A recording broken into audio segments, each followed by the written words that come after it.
Hey guys, welcome to Tarot with Banu channel. So இன்றைக்கான reading எதை பற்றி அப்படின்னு கேட்டிங்கன்னா வந்துட்டு are you mean to be together, நீங்கள் ரெண்டு பேரும் வந்துட்டு நிஜமாகவே சேர வேண்டியவங்க தானா அப்படிங்கிற மாதிரியான ஒரு டாப்பிக்கில் இன்றைக்கான கொஷின் எடுத்திருக்கேன்.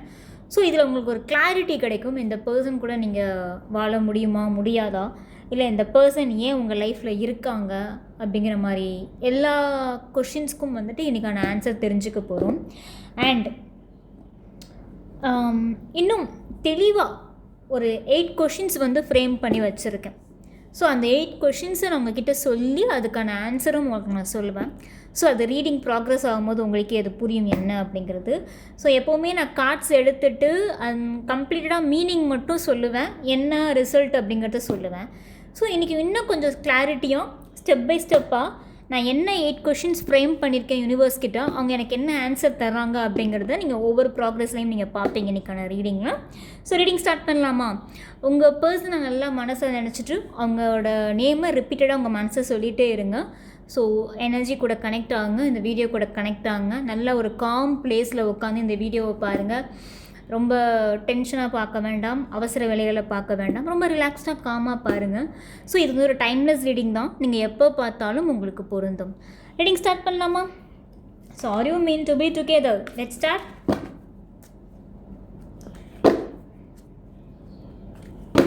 ஸோ என்னோட முதல் கேள்வி, ஏன் இந்த பர்சன் உங்கள் வாழ்க்கையில் இருக்காங்க அப்படிங்கிறத பார்க்கலாமா?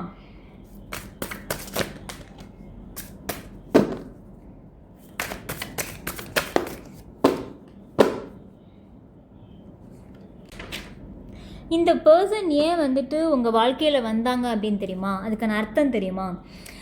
அதாவது நீங்கள் இந்த பர்சன் வரத்துக்கு முன்னாடி நீங்கள் எப்படி தெரியுமா இருந்திருப்பீங்க? ரொம்ப வந்துட்டு மணின்னு ஓடிருப்பீங்க. வாழ்க்கை எங்கே போகுதுன்னே தெரியாமல் ஃபேமிலிக்காக ஓடிருப்பீங்க, ஃப்ரெண்ட்ஸ்க்காக இருந்திருப்பீங்க.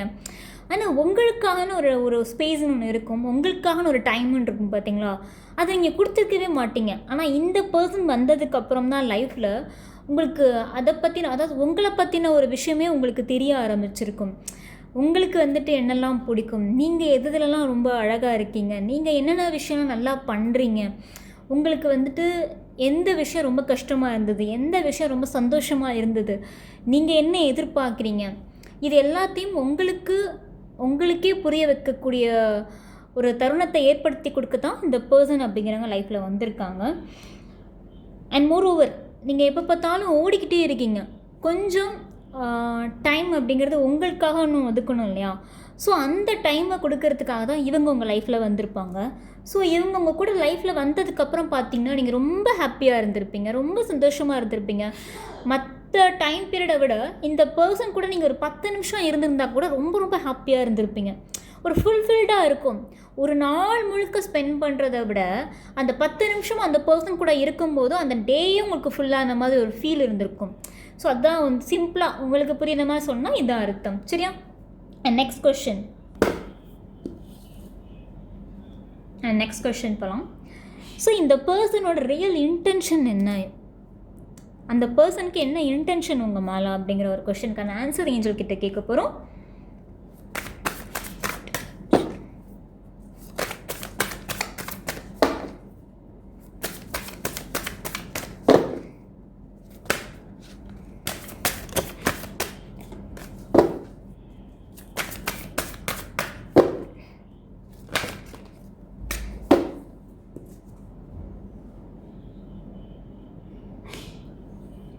ஸோ இந்த பர்சனோட ரியல் இன்டென்ஷன் என்ன அப்படின்னு கேட்டிங்கன்னா, உங்களை ரொம்ப ஹாப்பியாக வச்சுக்கணும், சந்தோஷமாக வச்சுக்கணும் அப்படிங்கிற எண்ணத்தினால தான் அந்த பர்சனே உங்கள் லைஃப்குள்ளே வந்திருப்பாங்க. அவங்களோட இன்டென்ஷனுமே அதுதான், ரொம்ப ஹாப்பியாக வச்சுக்கணும். அண்ட் மோரோவர் சம்வேர் அவங்க லைஃப்லேயும் ஒரு ஹாப்பினஸை தேடிட்டு இருந்திருப்பாங்க.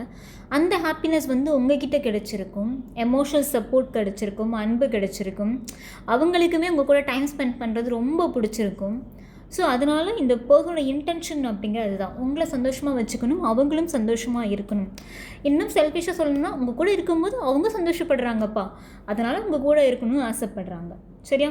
என்னோடய 3rd கொஷின், ஸோ இந்த ரிலேஷன்ஷிப்பில் என்னென்ன சேலஞ்சஸ் இருக்குது, அப்டக்கிள்ஸ் இருக்குது அப்படிங்கிறத பற்றி பார்க்கலாம். ஓகே, ஸோ ஃபஸ்ட்டு சேலஞ்சஸ் பார்த்துடலாம்.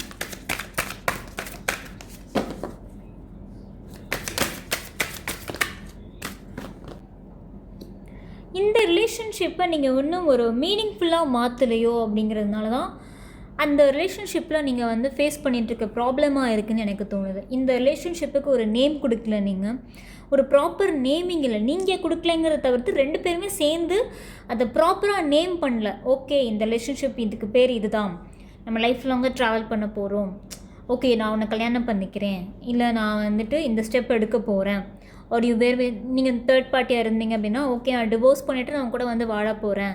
சம்வேர் ஏதோ ஒரு கமிட்மெண்ட், ஏதோ ஒரு நேம் வந்து இந்த ரிலேஷன்ஷிப்புக்கு கொடுக்கலையோ அப்படின்னு எனக்கு தோணுது. ஸோ அதனால தான் உங்கள் லைஃப்குள்ளே வந்து பிரச்சனை அப்படிங்கிறது ஸ்டார்ட் ஆகிருக்கும் நிஜமாகவே. ஸோ இதுதான் வந்துட்டு லைஃப் லாங்காக ஒரு பெரிய பிரச்சனையாகவே இருக்கும். இதுதான் ஆரம்ப புள்ளி. உங்கள் ரிலேஷன்ஷிப்புக்கு பிரச்சனைன்னு ஆரம்பிச்சது அப்படின்னா இதுதான் ஆரம்ப புள்ளி. உங்கள் ரிலேஷன்ஷிப்புக்கு நேமிங் கிடையாது, கமிட்மெண்ட்ஸ் கொடுக்கறது கிடையாது, உறுதியாக வந்துட்டு ஓகே நான் உன்னை கல்யாணம் பண்ணிக்கிறேன் அப்படின்னு ஸ்ட்ராங்காக வந்து சொன்னது கிடையாது. அது நீங்களோ இல்லை அவங்களோ. ஸோ இங்கே வந்து நம்ம ஜென்ரல் எனர்ஜி தான் எடுத்துகிட்ருக்கேன். ஸோ அதை நீங்களாகவும் இருக்கலாம், அவங்களாகவும் இருக்கலாம். ஸோ உங்களுக்கு ரெசனேட் ஆகிற மாதிரி கனெக்ட் பண்ணிக்கோங்க, சரியா? ஸோ ஒரு ப்ராப்பராக இந்த ரிலேஷன்ஷிப் ஸ்டார்ட் ஆன நாள்லேருந்து நீங்கள் ஒரு ஃப்ளோவிலே போயிருப்பீங்களே தவிர்த்து ஸ்டார்ட் ஆன டே 1லேருந்து ஓகே நான் லவ் பண்ணேன்னா லவ் பண்ணுறேன் அப்படின்னு அக்செப்ட் பண்ணிக்கலாம். ஃப்ரெண்ட்ஸாக ஸ்டார்ட் பண்ணி சிச்சுவேஷன்ஷிப்பாக மாறி ஒரு ஒரு அட்ராக்ஷன் நோக்கி இன்றைக்கி ஒருத்தர் வந்து விட்டுட்டு இருக்க முடியாத ஒரு சுச்சுவேஷனில் இருக்கீங்க. ஆனால் அதுக்கு ப்ராப்பராக ஒரு நேமிங் கொடுக்கல. ஆனால் அது கண்டிப்பாக தேவை. ஏன்னா அதுதான் வந்துட்டு உங்கள் ரிலேஷன்ஷிப்பை வந்து சக்ஸஸ்ஃபுல்லாக கொண்டு போகும். ஏன்னா நீங்கள் 2 பேரும் எந்த அளவுக்கு உறுதியாக இருக்கீங்களோ அப்போ தான் நீங்கள் மற்றவங்கள கன்வின்ஸ் பண்ண முடியும் இந்த உறவுக்கு பேர் என்ன, இந்த உறவு வந்து எவ்வளோ ஸ்ட்ராங்கு, இந்த பர்சன் எனக்கு எவ்வளோ பிடிக்கும், இந்த பர்சன் எனக்கு எவ்வளோ இம்பார்ட்டன்ட் லைஃப்பில் வந்து மற்றவங்க முன்னாடி புரிய வைக்கிறதுக்கு நீங்கள் 2 பேருமே வந்துட்டு பேசிக்காக ஸ்ட்ராங்காக இருக்கணும் இந்த ரிலேஷன்ஷிப்போட நேமிங் என்ன அப்படிங்கிறதுல. ஓகே, ஸோ நீங்கள் 2 பேரும் சேர்ந்து இந்த ரிலேஷன்ஷிப்பை நெக்ஸ்ட் லெவலுக்கு போகிறதுக்கு என்ன விஷயம் தடையாக இருந்தது? ஸோ அந்த கொஷனுக்கான ஆன்சர் ஏஞ்சல் கிட்ட கேட்க போகிறோம். கார்டு வந்துடுச்சு. இதில் வந்துட்டு யாருக்கோ வந்துட்டு ஆப்ஷன் அப்படிங்கிறது இருக்குது. ஸோ இந்த 2 பேர் ரிலேஷன்ஷிப்பில் என்ன பிளாக்கேஜஸ், என்ன தடையாக இருக்குதுன்னு கேட்டிங்கன்னா இதில் உங்களுக்கோ இல்லை அவங்களுக்கோ யாருக்கோ வந்து இன்னொரு பர்சன் லைஃப்பில் இருக்கிறாங்க.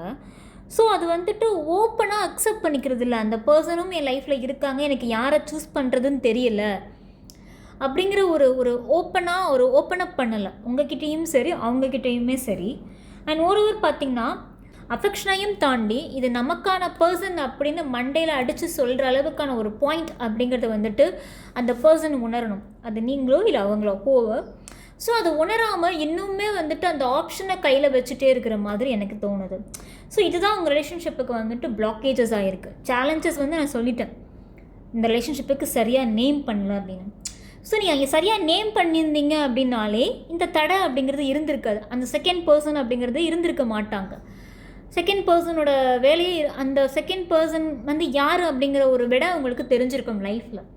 ஸோ உங்கள் ரிலேஷன்ஷிப்பை சரியாக நேம் பண்ணல, ஏதோ ஃப்ரெண்டு மாதிரி அட்ராக்ஷனாக ரிலேஷன்ஷிப்பாக பழகியாச்சு. ஏன்னா அவங்களுக்கு உங்களை ரொம்ப பிடிக்கும், உங்கள் கூட இருந்தால் சந்தோஷமாக இருக்குங்கிறதுக்காக அவங்கள கூடவே வச்சுக்கணும்னு நினைக்கிறாங்க. ரிலேஷன்ஷிப்பை நேம் பண்ணால் தானே சொசைட்டியில் வந்து இந்த பர்சன் நமக்கானவங்க அப்படின்னு நம்ம பெருமையாக சொல்லிக்க முடியும். ஸோ அதனால தான் அந்த இன்னொரு ஆப்ஷன் இருக்கிறதுனால தான் இந்த பர்சன் வந்து தடுமாறுறாங்க லைஃப்பில். அண்ட் இன்னொரு ஆப்ஷன் இருக்கிறதுனால தான் உங்கள் ரிலேஷன்ஷிப் வந்து நெக்ஸ்ட் லெவலுக்கு போகாமல் இருக்குது. அண்ட் நீங்கள் உங்களுக்கு யூனிவர்ஸ் என்ன சொல்கிறாங்கன்னா அஃபெக்ஷனையும் தாண்டி உங்களுக்கு லைஃப்பில் கிடைக்க வேண்டியது நிறையா இருக்குது அப்படின்னு யூனிவர்ஸ் வந்துட்டு ஞாபகப்படுத்துகிறாங்க. ஸோ வெறும் அஃபெக்ஷனுக்காக மட்டும் இருந்துடாதீங்க, அதையும் தாண்டி உங்களுக்கு வர வேண்டியது நிறையா இருக்குது, அதுக்காக போராடுங்க. ஸோ கண்டிப்பாக அது ஜஸ்டிஃபை பண்ணுற மாதிரி அந்த பர்சன்கிட்ட கேளுங்க, கட்டாயம் கேளுங்க. I want rights from you, கண்டிப்பாக அந்த ரைட்ஸ் எனக்கு வேணும், ஸோ அது எனக்கு கொடுப்பியா மாட்டியா அப்படிங்கிறது வந்துட்டு பெட்டு 1 துண்டு 2 தான் இங்கே அப்படி தான். ஸோ எப்போ அந்த பதில் கிடைக்குதோ அது வரைக்கும் அந்த பர்சனை விடாதீங்க. அப்போ தான் இந்த ரிலேஷன்ஷிப் வந்து சக்ஸஸ்ஃபுல்லாக மாறும். ஓகே, நெக்ஸ்ட்டு அவங்களோட ஃபீலிங் எப்படி இருக்குன்னு பார்த்துடலாமா? உங்கள் மேலே என்ன ஃபீலிங் வச்சுருக்காங்கன்னு பார்ப்போம் இப்போது கரண்ட்டாக.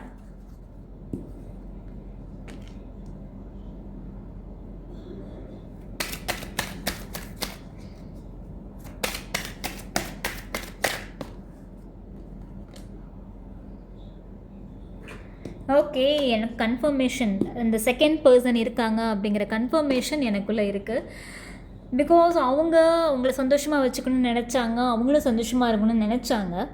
ஆனால் அவங்க லைஃப்பில் இன்னொரு பர்சன் இருக்கிறதுனால உங்களை இன்னுமே நெருக்கமாக விட மாட்டேங்கிறாங்க. அதாவது அந்த ரிலேஷன்ஷிப்புக்கு நேமிங் முக்கியம்னு நான் சொன்னேன் இல்லையா? ஸோ அந்த ஸ்டாண்டர்டு, இந்த பர்சன் என் வாழ்க்கையில் இந்த பேர், இப்போ ஏற்பட்ட ஸ்டாண்டர்ட், இந்த இடம் அவங்களுக்கு அப்படிங்கிறத வந்து நம்ம சொல்லணும். நம்ம அந்த பர்சனுக்கு வந்துட்டு ஒரு உறுதி கொடுக்கணும். அந்த உறுதி உங்ககிட்ட அவங்க கொடுக்கல. அவங்க உங்களை நெருங்கவும் விட மாட்டேங்கிறாங்க, உங்களை வந்து விடவும் மாட்டேங்கிறாங்க, நெருங்கவும் விட மாட்டேங்கிறாங்க. இப்படியான ஒரு சுச்சுவேஷனில் தான் உங்களை வச்சுருப்பாங்க. ஸோ அவங்கள பிடிக்கும், உங்ககிட்ட நல்லா பேசுவாங்களாம், சந்தோஷமாக இருப்பாங்களாம், ஆனால் கல்யாணத்துக்கு ஒத்துக்க மாட்டாங்களாம், கமிட்மெண்ட்டுக்கு ஒத்துக்க மாட்டாங்களாம். இப்படி தான் இருப்பாங்களாம் அந்த பர்சன். இதுதான் அவங்களோட ஃபீலிங், ஆக்சுவலாக கரண்ட் ஃபீலிங்ஸ். அண்ட் நிஜமாகவே அவங்க மனசில் உங்கள் மேலே என்ன ஃபீலிங் வச்சுருக்கணும் அப்படிங்கிறத வந்துட்டு சொல்லணும்னு நினைக்கிறாங்க, பட் முடியலை. ஏன்னா தடுமாறுறாங்க. டபுள் ஆப்ஷன் இருக்கிறதுனால ரொம்பவே தடுமாறுறாங்க இந்த பர்சன் நிஜமாகவே லைஃப்பில். ஓகே, இந்த ரிலேஷன்ஷிப்பில் ஹிடன் இன்ஃப்ளூயன்சஸ், அதாவது ஒருவேளை உங்கள் பர்சனை வந்து யாராவது மேனிப்புலேட் பண்ணுறாங்களா, இல்லை உங்கள் பர்சனுக்கு இந்த ரிலேஷன்ஷிப்பில் தடங்களாக இருக்கிறது யார் அப்படிங்கிற மாதிரியான விஷயங்கள் என்னென்ன அப்படிங்கிறத பார்க்க போகிறோம். ஸோ ஹிடன் இன்ஃப்ளூயன்சஸ் என்ன அப்படிங்கிறதுக்கான கேள்விக்கு ஏஞ்சல் கிட்ட இருந்து ஆன்சர் கேட்க போகிறோம்.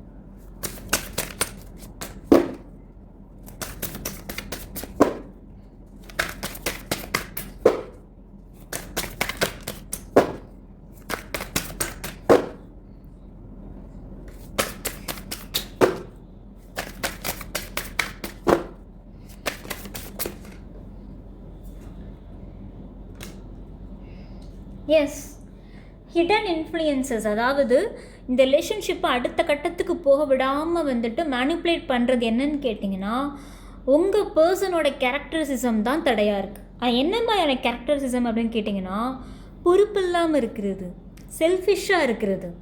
கொஞ்சம் செல்ஃபிஷ் தான் உங்கள் பார்ட்னர். உங்களை சந்தோஷமாக வச்சுக்கணும்னு நினச்சாலும், நான் ஸ்டார்டிங்லேயே சொன்னேன், அந்த பர்சனும் அது சந்தோஷம் கிடைக்கிது அப்படின்னு நான் சொன்னேன் பார்த்தீங்களா, அதுதான். அண்ட் பொறுப்பு சுத்தமாக இல்லை, கமிட்மெண்ட்டுக்கு நினச்சி பயப்படுறது, ரொம்ப எக்ஸைட் ஆகுறது. ஸோ ஒரு புது விஷயத்தை பார்த்தா கூட எக்ஸைட் ஆகுது. ஸோ உங்களை தாண்டி வேற ஒரு பர்சன் ரொம்ப அட்ராக்டிவாக பேசுகிறாங்க அப்படின்னா உங்ககிட்ட போய் பேசணும், பழக்கணும் அப்படின்னு ரொம்ப எக்ஸைட் ஆகுறது. ஸோ ரொம்ப எனர்ஜெட்டிக்காக இருக்கிறது, அந்த துருன்னு இருக்குன்னு சொல்லலாம், அந்த மாதிரி. ஸோ கான்ஸ்டண்ட்டாக இருக்கிற விஷயத்தை விட்டு தப்புன்னு அங்கே தாவி இன்னொரு விஷயத்துக்கு போகிறது. ஏற்கனவே நம்ம கையில் ஒரு விஷயம் இருக்குது, அதை கான்ஸ்டண்ட்டாக பத்திரமா பார்த்துக்கணும். அதுக்கு என்ன, அதை விட்டுட்டு ஐயோ இன்னொன்று புதுசாக நல்லா இருக்கே அப்படின்னு தாவர மைண்ட் செட். ஸோ இதெல்லாம் தான் ஹிடன் இன்ஃப்ளூயன்சஸ். அதாவது இந்த ரிலேஷன்ஷிப்பை வந்து அடுத்த கட்ட நிலைமைக்கு கொண்டு போடாமல் இருக்கிறது வந்து அவங்களோட கேரக்டரும் ஒன் ஆஃப் தட். சரியா? ரொம்ப பொறுப்பு இல்லாமல் இருக்கிறாங்க. அண்ட் இன்னும் சொல்லப்போனால் ஆக்சுவலாக அவங்களுக்கு ஒருத்தவங்க லைஃப்பில் இருப்பாங்க, உங்கள் பார்ட்னரோட லைஃப்பில் ஒருத்தவங்க இருப்பாங்க, ரொம்ப அழகாக சொல்லிட்டு வருவாங்க, நீ இப்படி பண்ணு, இப்படி நடந்துக்கோ, இந்த பர்சன் தான் முக்கியம்னு வந்து பிரெயின் வாஷ் பண்ணுவாங்க, நல்லது சொல்லுவாங்க. ஆனால் அதை எதையுமே உங்கள் பார்ட்னர் கேட்கல. அதை விட்டுட்டு நான் என்ன நினைக்கிறேனோ அதைத்தான் செய்வேன் அப்படிங்கிற மாதிரி செஞ்சிட்ருக்காங்க. ஸோ இதனால தான் அவங்களால இந்த ரிலேஷன்ஷிப்பை அடுத்த கட்டத்துக்கு கொண்டு போக முடியல. நீங்கள் எதிர்பார்க்குற அந்த நிலைமைக்கு கொண்டு போக முடியல. அதுக்கு முழுக்க காரணம் இந்த பர்சனோட கேரக்டர் தான்.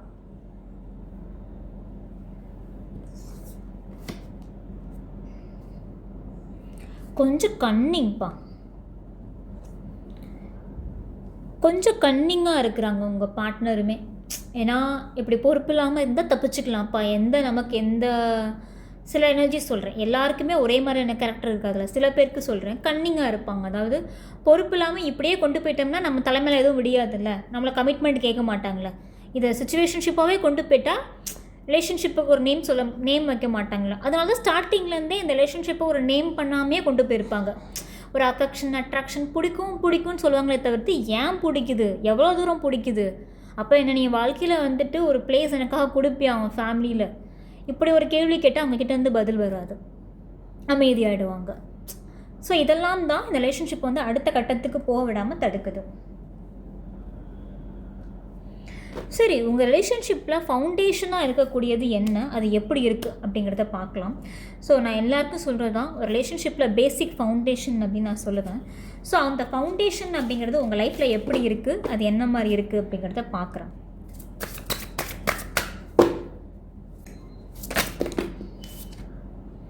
ஸோ நிறைய கார்ட்ஸ் வந்திருக்கு. ஆக்சுவலாக உங்கள் ரிலேஷன்ஷிப்பில் என்ன ஃபவுண்டேஷனாக இருக்கணும்னு கேட்டிங்கன்னா, அண்டர்ஸ்டாண்டிங் அப்படிங்கிறது ரொம்ப ரொம்ப கம்மியாக இருக்குது, ரொம்பவே கம்மியாக இருக்குது. அண்ட் மோரோவர் பார்த்தீங்கன்னா எஃபோர்ட் வந்துட்டு அண்ட் மோரோவர் பார்த்தீங்கன்னா எஃபோர்ட் வந்துட்டு 100% போடணும். பிகாஸ் நீ எப்படி சொல்லுதுன்னா, நீங்கள் 100% போடுவீங்க, அந்த பர்சன் 80% போட்டிருப்பாங்க சம்டைம்ஸ். ஸோ சம்டைம்ஸ் எஃபோர்ட்டே போட மாட்டாங்க, நீங்கள் போடணும்னு எதிர்பார்ப்பாங்க. நீங்கள் வந்துட்டு பேசுங்க, அப்போ நம்ம ஹாப்பியாக அதாவது நீங்கள் போய் பேசினா நல்லா பேசுவாங்க, ஹாப்பியாக இருப்பாங்க. ஆனால் அதுவே நீங்கள் பேசல அப்படின்னா கண்டுக்க மாட்டாங்க. ஸோ இந்த மாதிரி இருக்கிறதுலாம் வந்துட்டு உங்கள் ரிலேஷன்ஷிப்போட ஃபவுண்டேஷனை வந்துட்டு வீக் ஆகிக்கிட்டே இருக்குது, உங்களுக்கு புரிகிற மாதிரி சொல்லணும் அப்படின்னா. ஸோ புரிதல் அப்படிங்கிறது ரொம்ப ரொம்ப கம்மியாக இருக்குது. அண்ட் எஃபோர்ட் அப்படிங்கிறது ரொம்ப ரொம்ப கம்மியாக இருக்குது நான் சொல்லுவேன். அண்ட் என்ன வந்துட்டு ஃபவுண்டேஷனாக இருக்குன்னு கேட்டிங்கன்னா, நீங்கள் 2 பேருமே வந்துட்டு மியூச்சுவலாக ஃபிசிக்கலாக அட்ராக்ஷன் ஜாஸ்தி வச்சுருப்பீங்க. ஸோ அந்த அட்ராக்ஷன் அப்படிங்கிறது ரொம்ப ரொம்ப அதிகமாக இருக்கும். அதாவது இந்த பர்சன் இல்லாமல் உங்களால் வந்து அன்றைக்கி டேயே நல்லா போகாது. எப்படி அந்த பர்சன் கூட அந்த 10 நிமிஷம் பேசினா அன்றைக்கி டே ஃபுல்ஃபில்லோ, அதே மாதிரி அந்த பர்சன்கிட்ட ஒரு அன்றைக்கி மெசேஜே வரல, காலே வரல, இந்த பர்சன் பேசவே இல்லை அப்படின்னா அன்றைக்கான டேயே மொத்தமாக உங்களுக்கு ஸ்பாயில் ஆன மாதிரி இருக்கும். சந்தோஷம் இருக்காது, நிம்மதி இருக்காது, என்னன்னு மைண்டு ஓவர் திங்க் பண்ணிகிட்டே இருக்கும். ஸோ இந்த இடத்துல வந்து அட்ராக்ஷன் அப்படிங்கிறது ரொம்ப ஓவர்வெல்மிங்காக இருக்கும் அப்படின்னு எனக்கு தோணுது. ஸோ அட்ராக்ஷன் கொஞ்சம் கம்மி பண்ணணும். அஃபெக்ஷன் மட்டும் பத்தாதுன்னு ஒரு வேர்டு ஏற்கனவே முன்னாடி சொல்லியிருப்பேன் ரீடிங்கில். அஃபெக்ஷனையும் தாண்டி உங்களுக்கு வர வேண்டியது நிறையா இருக்குது, அதையும் வாங்குங்க, கேளுங்க ரைட்ஸை அப்படின்னு நான் சொல்லியிருப்பேன். ஸோ அதுதான் நான் இங்கேயும் சொல்ல வரேன். ஸோ கண்டிப்பாக அதையும் தாண்டி லைஃப்பில் வந்துட்டு பொறுப்பு அப்படின்னு இருக்குது. ஸோ அந்த பொறுப்பு அப்படிங்கிறது அவங்க வாயிலிருந்து அவங்க செய்கிற மாதிரி இருக்கணும். ஸோ அதுக்கான ஸ்டெப்ஸ் தான் நீங்கள் எடுக்கணும், அதுக்கான ப்ராக்ரஸ் தான் நீங்கள் எடுக்கணுமே தவிர்த்து நீங்கள் அதை சுற்றி வளைச்சி நீங்கள் வேறு விதமாக போனீங்கன்னா அந்த பர்சன் கிட்ட வந்து பதில் வராது. ஸ்ட்ரைட்டாக வெட்டு ஒன்று துண்டு ஒன்று அப்படிங்கிற மைண்ட் செட்டில் அந்த பர்சனை வந்து இனிமேல் வந்துட்டு காண்டாக்ட் பண்ணுங்கள், கான்வர்சேஷன் வச்சுக்கோங்க. அப்போ தான் அந்த பர்சன் வழிக்கு வருவாங்க. அண்ட் இந்த ரிலேஷன்ஷிப்பில் நெகட்டிவும் சொல்லிட்டு வரேன், பாசிட்டிவும் சொல்லிட்டு வரேன், என்னென்ன ஃபவுண்டேஷனாக இருக்குது அப்படிங்கிறது. ஸோ பாசிட்டிவ் ஃபவுண்டேஷன் என்ன அப்படின்னு கேட்டிங்கன்னா, ஆக்சுவலாக உங்கள் பார்ட்னர் வந்து எத்தனை பேர்கிட்ட பேசினாலும், எத்தனை ஆப்ஷன் வச்சுருந்தாலும், அவங்களோட ஃபஸ்ட்டு ப்ரியாரிட்டி அப்படின்னு ஒன்று இருக்கும் பார்த்தீங்களா, அது நீங்கள் தான். ஸோ உங்களை தான் ஃபஸ்ட்டு ப்ரியாரிட்டியாக வச்சுருக்காங்க. ஸோ உங்களை விட முடியாது, உங்களை விட்டுட்டு போகணும், இல்லை கைவிடணும் அப்படிங்கிற எண்ணம் அவங்க மனசில் இல்லை. ஸோ அதுவே வந்துட்டு ஒரு ஸ்ட்ராங் ஃபவுண்டேஷன் உங்கள் ரிலேஷன்ஷிப்புக்கு. ரொம்ப ரொம்ப ஹாப்பி இந்த ரிசல்ட் எனக்கு வந்ததுக்கு. பிகாஸ் எவ்வளோக்கு எவ்வளோ பொறுப்பு இல்லாமல் இருக்கிறாங்களோ அதே சமயம் அவங்க மனசில் நீங்கள் அப்படிங்கிற அந்த ப்ரியாரிட்டி அப்படின்னு இருந்துச்சு அப்படின்னாலே நம்மளால் இந்த அந்த ஃபவுண்டேஷனை இன்னும் ஸ்ட்ராங்காக்க முடியும். இந்த பர்சனை நீங்கள் கரெக்டாக இந்த பர்சனை ஹேண்டில் பண்ணிங்க அப்படின்னா இந்த பர்சனை ஸ்ட்ராங்காக கொண்டு போக முடியும், லைஃப்பில் ரிலேஷன்ஷிப்பை நேம் பண்ண முடியும், பெஸ்ட்டாக கொண்டு வர முடியும். சரியா? ஸோ உங்கள் ரிலேஷன்ஷிப்போட அவுட்கம் என்ன ஃப்யூச்சரில் அப்படின்னு பார்த்துடலாம்.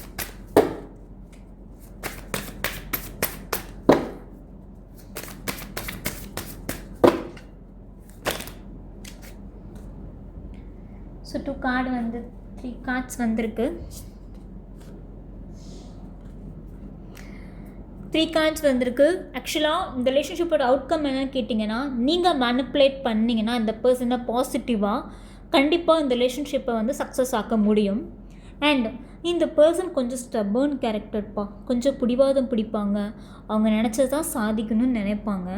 ஸோ அந்த கேரக்டரை நீங்கள் எப்படி ஹேண்டில் பண்ண போகிறீங்க, நீங்கள் எப்படி மேனிப்புலேட் பண்ண போகிறீங்க அந்த பர்சன் அப்படிங்கிறது உங்கள் கையில் தான் இருக்குது. ஸோ என்னென்ன பாசிபிலிட்டிஸ், என்னென்ன விஷயங்கள் அப்படின்னு இன்றைக்கான ரீடிங்கில் எக்ஸ்பிளைன் பண்ணியிருக்கேன் ஒவ்வொரு கொஷினுக்கான ஆன்சரை. ஸோ நல்லா மைண்டில் வாங்கிட்டு புரிஞ்சுக்கோங்க எப்படி உங்கள் பர்சனை ஹேண்டில் பண்ணணும்னு. சும்மா அழுதுகிட்டே புலம்பிகிட்டே ஓரமாக உட்காந்து ஸ்ட்ரெஸ் ஓவர் திங்க் பண்ணிகிட்டே இருந்தால் சரியாயிடுமா? நமக்கான ஸ்டெப்பு நம்ம தானே எடுக்கணும். ஸோ உங்களுக்கான ஸ்டெப்பு, உங்களுக்கான ப்ராக்ரஸ் இதுதான், நீங்கள் என்ன பண்ணணும்னு நான் சொல்கிறேன். ஸோ இந்த பர்சனை உங்களால் மேனிப்புலேட் பண்ண முடியும் பாசிட்டிவாக. நெகட்டிவாக மேனிப்புலேட் பண்ணக்கூடாது. நெகட்டிவாக மேனிப்புலேட் பண்ணிங்க அப்படின்னா கர்மா வில் பேக் ஃபயர்.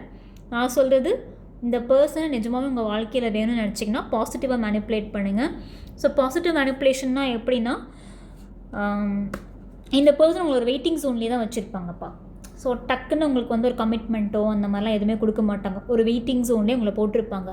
ஸோ அந்த வெயிட்டிங் ஜோனை நீங்கள் எப்படி சைக்காலஜிக்கலாக நீங்கள் ஹேண்டில் பண்ண போகிறீங்க இந்த பர்சனை எப்படி அட்ராக்ட் பண்ண போகிறீங்க, இந்த பர்சனை எப்படி உங்கள் லைஃபுக்குள்ளே வச்சுக்க போகிறீங்க அப்படிங்கிறத யோசிங்க. பிகாஸ் நீங்கள் பழகிட்டு இருக்கும் போது உங்களுக்கு தெரியும் இந்த பர்சன் எதுக்கெல்லாம் வந்து அட்ராக்ட் ஆவாங்க, எதுக்கெல்லாம் அவங்களுக்கு ஆக்சுவலாக அந்த பர்சனுக்கு உங்ககிட்ட என்ன பிடிக்கும் அப்படிங்கிறது நிறைய விஷயம் சொல்லியிருப்பாங்க. ஸோ அந்த மாதிரி விஷயங்களை வந்து நிறைய கான்சன்ட்ரேட் பண்ணுங்கள், அந்த பர்சனை அட்ராக்ட் பண்ணுங்கள், அந்த பர்சன் கூட சந்தோஷமாக இருக்க ட்ரை பண்ணுங்கள். சும்மா வந்துட்டு குறை சொல்லிக்கிட்டு திட்டிக்கிட்டு சண்டை போட்டுக்கிட்டே இருந்தால் அந்த ரிலேஷன்ஷிப்பை சக்ஸஸ் ஆக்க முடியாது. ஸோ ரிலேஷன்ஷிப்பை சக்ஸஸ் ஆக்கணும் அப்படின்னா நம்ம சைடும் கொஞ்சம் இழுக்கணும் அப்படின்னா ரொம்ப பாசிட்டிவ் வேல சந்தோஷமாக நம்ம கூட அந்த ஸ்டார்டிங்கில் எப்படி 10 நிமிஷம் உங்களை சந்தோஷமாக வச்சுக்கணும்னு நினச்சாங்களோ அதே தான் நீங்கள் இப்போ ஃபாலோ பண்ண போகிறீங்க. ஸோ இந்த பர்சன் தேடி வர நிமிஷங்கள் எல்லாமே சந்தோஷமாக ஹாப்பியாக வச்சுக்கோங்க, ரொம்ப ஹாப்பியாக வச்சுக்கோங்க. அதாவது அவங்க வந்துட்டு ஒரு 5 நிமிஷம் பேசுகிறாங்களோ இல்லை 1 hour பேசுகிறாங்களோ வாட் எவர், ஆனால் அந்த பர்சன் உங்ககிட்ட வந்து ஸ்பெண்ட் பண்ணுற டைமிங் இருக்குது பார்த்தீங்களா, அதை வந்துட்டு ரொம்ப குட் டைமிங்காக வந்துட்டு மாற்றுங்க. அதாவது இன்றைக்கி வந்து ஒரு 1/2 hour உங்ககிட்ட வந்து பேசிட்டு போகிறாங்க அப்படின்னா அந்த 1/2 hour நினச்சி அந்த பர்சன் மிஸ் பண்ணணும். அந்த மாதிரியான ஒரு கான்வர்சேஷன், அந்த மாதிரியான ஒரு விஷயத்தை வந்து ஹேண்டில் பண்ணுங்கள். ஸோ இதுதான் நான் உங்களுக்கு வந்துட்டு ஒரு டிப்ஸாக நான் தரேன். ஸோ கண்டிப்பாக அந்த பர்சன் மிஸ் பண்ணணும், நம்மக்கிட்ட நீங்கள் பேசின வார்த்தைகள், நீங்கள் கொடுத்த அன்பு எல்லாத்தையும் மிஸ் பண்ணணும். ஸோ அப்பேற்பட்ட அன்பு, அப்பேற்பட்ட அந்த குவாலிட்டியான டைமை வந்து உங்கள் பர்சனுக்கு கொடுங்க. கண்டிப்பாக அந்த ரிலேஷன்ஷிப் வந்து சக்ஸஸ்ஃபுல்லாக ஆகும். நீங்கள் வர 1/2 மணி நேரமே சண்டை போட்டுக்கிட்டே இருந்தீங்கன்னா ரொம்ப கஷ்டம். அதே மாதிரி நான் அந்த வெட்டு 1 துண்டு 2 கேளுங்க அப்படின்னு நான் சொன்னேன்ல, ஸோ அதை உடனே போய் கேட்டு சண்டை போடக்கூடாது. அதுக்கான ஒரு டைம்னு ஒன்று இருக்கும், அந்த டைம் பீரியடில் கேளுங்க. டிவைன் டைம் பீரியட்னு ஒன்று இருக்கும், உங்களுக்கே தெரியும் அந்த சுச்சுவேஷன் வந்து உருவாகும். இந்த பர்சன்கிட்ட இந்த கேள்வியை இப்போ கேட்கலாம் அப்படின்னு ஒரு சுச்சுவேஷன் உருவாகும், அப்போது கேளுங்க. அதை வந்துட்டு பாசமாக கேளுங்க, அடாவடியாக சண்டை போடுற மாதிரி கேட்க வேண்டாம். அந்த இடத்துலையும் ஒரு பாசம் அன்பு இருந்தால் ரொம்ப பெட்டராக இருக்கும். சரியா? ஹோப் இன்னைக்கான ரீடிங் உங்களுக்கு பிடிச்சிருக்கும் நான் நம்புகிறேன். அண்ட் இந்த ரிலேஷன்ஷிப் சக்ஸஸ் ஆகிறதுக்கு நிறைய வாய்ப்பு இருக்குது. ஸோ கவலை வேண்டாம், நான் சொன்ன டிப்ஸ் எல்லாமே ஃபாலோ பண்ணுங்கள். சரியா? நெக்ஸ்ட் ரீடிங் நான் உங்களை சந்திக்கிறேன். டாடா பாய். அண்ட் வேறு ஏதாவது காம்ப்ளிகேட்டட் சுச்சுவேஷன்ஸ் இருக்குது அப்படின்னா கண்டிப்பாக டிஸ்பிளே வாட்ஸ்அப் நம்பருக்கு பர்சனல் ரீடிங் எடுத்து பாருங்கள். Take care.